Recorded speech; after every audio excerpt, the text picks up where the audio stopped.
समीकरण जो है पहले से दिया होता था, उस द्विघात समीकरण को जो है क्या करते थे हम लोग, हल करके उसके मूल निकालते थे, उसका विविधकर निकालते थे, इत्यादि काम करते थे।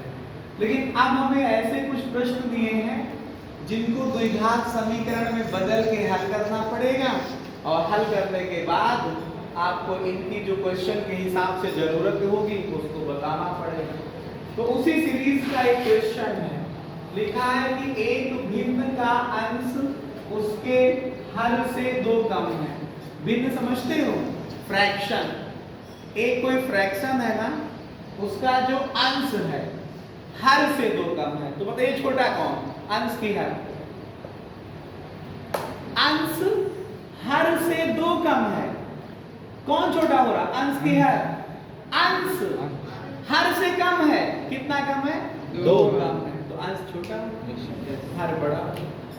फिर कहा गया है कि यदि अंश तथा हर दोनों में एक जोड़ दिया जाए तो एक मिल जाएगी आपको मूल भिन्न जो पहले रहेगी, और जब एक जोड़ोगे अंश और हर में तो एक भिन्न मिलेगी, उसको कहा जा रहा है संशोधित भिन्न।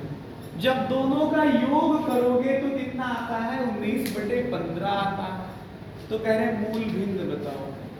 भिन्न निकालने का मतलब होता है अंश और हर को निकालना। भिन्न निकालने का क्या मतलब है, उसके अंश और हर को निकालना। तो सबसे पहले हल करने के लिए हम मान लेंगे अंश को पता है, अंश को पता है क्या कहते हैं इंग्लिश में, बोलो, न्यूमरेटर, और हिंदी में डिनोमिनेटर। अंश। हर को क्या कहते हैं, डिनोमिनेटर। क्या कहते हैं, डिनोमिनेटर कहते हैं, और भिन्न को फ्रैक्शन।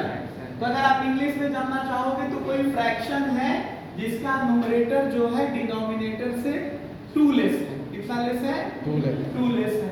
और if one is added in both numerator and denominator, then we obtain a fraction, and the sum of original fraction and fraction is 19/15, then find fraction। ठीक है, तो क्या करेंगे हम, प्रश्न को हल करेंगे। हल करने के लिए बोलो क्या करेंगे, इसे हम सॉल्व करेंगे या हल करेंगे। तो इसको हल कैसे करेंगे, लिखोगे माना, इंग्लिश में लिखना हो तो ले क्या, मान भिन्न का क्या, भिन्न का अंश, क्या अंश को मैंने x मान लिया, तो हर कितना हो जाएगा, आपको पता है कौन छोटा था, अंश की हर। अंश कितना छोटा है, 2 का। तो इसका मतलब अंश में 2 जोड़ दे तो हर के बराबर आ जाएगा। बोलो, अंश में अगर हम 2 जोड़ दें तो हर के बराबर आ जाएगा। तो हर कितना हो जाएगा, अंश में कितना जोड़ दें हम, 2 जोड़ दें तो x + 2 आ जाएगा। तो मूल भिन्न क्या हो जाएगी हमारे पास, मूल भिन्न। मूल भिन्न का मतलब ओरिजिनल फ्रैक्शन। ओरिजिनल फ्रैक्शन कितना होगा, अंश बटे हर होगा। बोलो, अंश बटे हर। अंश कितना है, x, हर कितना है, x + 2। ठीक है, अब क्या करेंगे हम लोग, अकॉर्डिंग टू क्वेश्चन, इंग्लिश में और हिंदी में लिखना हो तो क्या, प्रश्नानुसार। प्रश्न के अनुसार क्या दिया है बताइए, दिया है कि अगर उसके अंश और हर दोनों में एक जोड़ दिया जाए, अंश में एक जोड़ोगे तो x + 1 आएगा, हर कितना है, x + 2 है, इसमें एक जोड़ोगे तो +1 और हो जाएगा। ये हो गई संशोधित भिन्न। बोलो, और ओरिजिनल फ्रैक्शन कौन सा है, x/x + 2। ये हो गई संशोधित भिन्न और ये हो गई मूल भिन्न। दोनों का योग दिया है, कितना दिया है, 19/15 दिया है। कितना दिया है, 19/15 दिया है। अब आप इसको पहले हल करिए, सॉल्व करिए। ठीक है, इसको क्या करना है आपको, चालू करना। चलो करो चालू इसे। बताइए क्या लिखे हम? x प्लस 1 अपान x प्लस 2 में 1 ऐड करो कितना आएगा? x प्लस 3 आ जाएगा प्लस ये कितना है? x अपान x प्लस 2 ये कितना आ जाएगा? 19/15 आ जाएगा।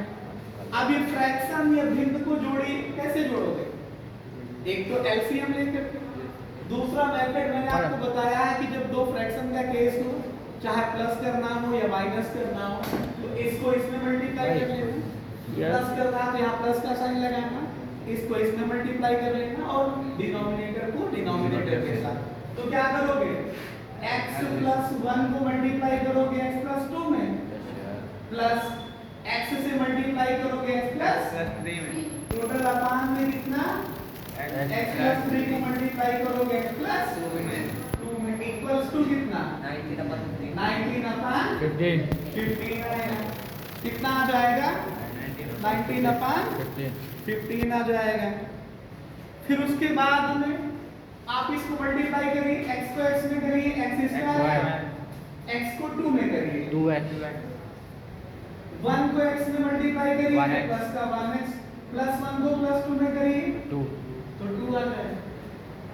फिर x को x में मल्टीप्लाई करिए, x स्क्वायर, x को 3 में करिए x टोटल अपान, x को x में करिए, स्क्वायर, x को 2 में करिए मल्टीप्लाई, 2x, प्लस का 3 को x में करिए 3x, और प्लस 3 को प्लस 2 में करिए मल्टीप्लाई तो 6 और इक्वल्स टू कितना आएगा? 19 अपान 15।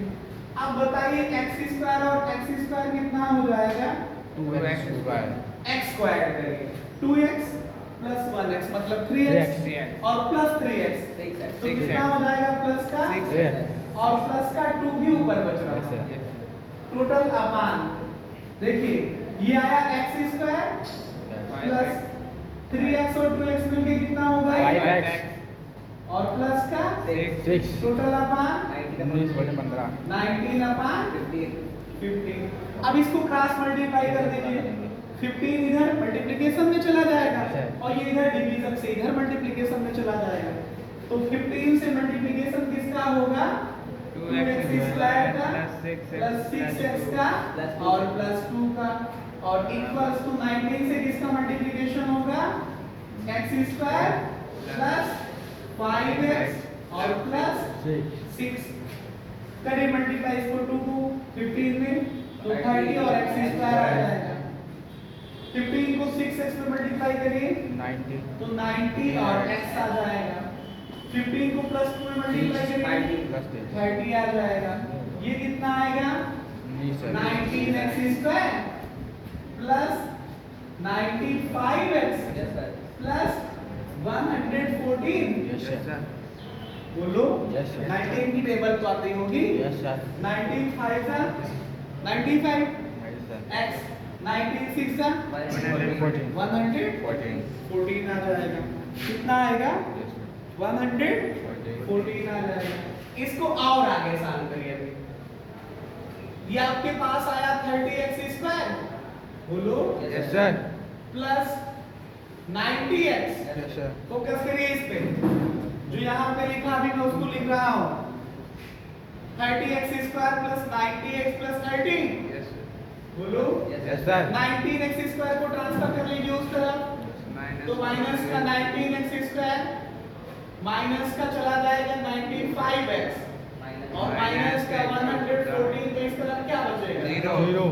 अब 30x स्क्वायर से 19x स्क्वायर माइनस करिए तो 11x स्क्वायर प्लस का 90x है माइनस का 95x है। कितना है ये? 95x तो क्या बचेगा? माइनस का 5x और प्लस का 30 है ना बोलो और माइनस का 114 है। कितना आएगा बोलो? माइनस का 84 आएगा क्या? सेपरेट करके देखिए आप लोग 114 से 30 माइनस करिए 114 से 30 माइनस करो 84 आ जाएगा। अब ये क्वाड्रेटिक फार्मूले से सॉल्व करना चाह रहे हो या फैक्टर मेथड से?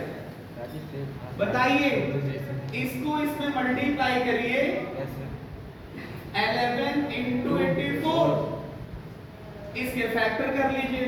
तो 11 into 84 का फैक्टर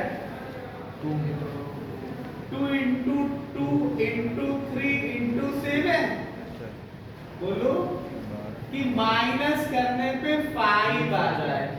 कितना आ जाए? 5 आ जाए।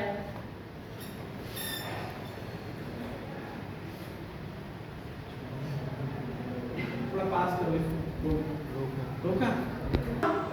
इसका फैक्टर क्या? 11 का 11 ही आएगा, 84 का 2 into 2 into 3 into 7, भाई 7 3 21 दूनी 42 दूनी 84। अब इनके फैक्टर को ऐसा सेट करिए कि माइनस करने में 5 आ जाए। 11 को ले लिया मैंने 3 के साथ तो 33 आया। 7 into 2 into 2 ले लिया तो 7 दूनी 14 दूनी 28 और ये 11 तैयार 33। 33 से 28 घटाओ तो 5 आ जाएगा।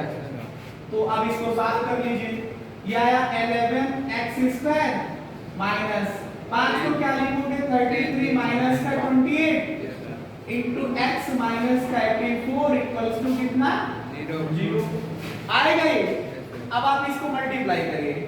11x² x से मल्टीप्लाई करिए 33x माइनस का 28x माइनस 84 इक्वल्स टू 0 आया 11x² माइनस से अंदर मल्टीप्लाई करो तो माइनस का 33x और ये साइन चेंज हो जाता है ना माइनस से मल्टीप्लाई करने पे, तो माइनस से काहे में हो जाएगा प्लस में 28x माइनस का 84 इक्वल्स टू 0। आप जब इसे सॉल्व करेंगे ना देखो इसके स्थान पे ये लिखा हुआ सही है, इसके स्थान पे ये है सही, इसके स्थान पे ये 2 आ गए। आप एक बार जब भी कैलकुलेशन करना चेक कर लेना कि कहीं रॉन्ग या राइट है, कैसे पता चल जाएगा। यहाँ माइनस का 5x है, यहाँ माइनस का 33x है और प्लस का 28x है। क्या माइनस का 5x आएगा? यस आएगा ना, तो आई एम राइट हियर। अन्यथा तुम लोग जो गलती करते हो यहीं पे गलती होती है, मिस्टेक के चांस यही होते हैं जाकर के, समझ रहे हो। जब ये 4 टर्म बन जाया करें तो एक बार फिर से अपने प्रीवियस पे जाओ कि इसकी वैल्यू ये लिखी है, इसकी वैल्यू ये लिखी है, इसकी वैल्यू के स्थान पे 2 लोग आ गए, तो क्या दोनों को सॉल्व करो तो उसके इक्वल आ रहा है? तो तुमने कहा यस सर आ रहा, तो फिर आप सही हैं, फिर अब गलत नहीं होगा। अब बताइए 11x² माइनस 3x में क्या कॉमन है? 33x में क्या कॉमन है? 11x कॉमन है। यहाँ पे क्या बचेगा? x और यहाँ पे -3 और ये साइन हुआ प्लस का कॉमन। 28 और 84 में बोलो 28 नहीं, 28 की टेबल में 84 आता है सर 4 बोलो 28 की टेबल में 84 आता है, तो फिर ठीक है 28 कॉमन ले लो, तो ये कितना आ जाएगा? 28 इकदम 28 x बचेगा, ये प्लस माइनस क्या देगा? ये माइनस प्लस माइनस 28 84 को 28 से भाग करो 3 बार चला जाएगा बराबर 0 आ जाएगा। तो ये क्या आया? फोकस करिए इस पे, x माइनस 3 कॉमन, फिर अगले में क्या आएगा? 11x प्लस का 28 इक्वल टू 0। अब 2 का मल्टीप्लिकेशन 0 के इक्वल आ जाए, तो एक बार आप x माइनस 3 को 0 ले लो और एक बार 11x प्लस 28 को 0 के इक्वल ले लो, तो x की वैल्यू यहाँ से 3 आ जाएगी और यहाँ से क्या आ जाएगी? माइनस का 28 ट्रांसफर करोगे तो और 11 मल्टीप्लिकेशन से डिवीजन में आ जाएगा। ये पॉसिबल नहीं है, ये असंभव सा है। क्यों क्यों इम्पॉसिबल है? क्योंकि किसी फ्रैक्शन का न्यूमरेटर या डिनोमिनेटर जो होता है वो नंबर होता है, ना कि वो खुद एक फ्रैक्शन होता है। अगर कोई सिंपलेस्ट फॉर्म में या हल की गई भिन्न है तो उस भिन्न को जब आप हल करते हो तो हल की गई भिन्न में क्या होता है? जो अंश होता है या हर होता है, मतलब न्यूमरेटर या डिनोमिनेटर, वो कैसा होता है? एक संख्या के रूप में होता है।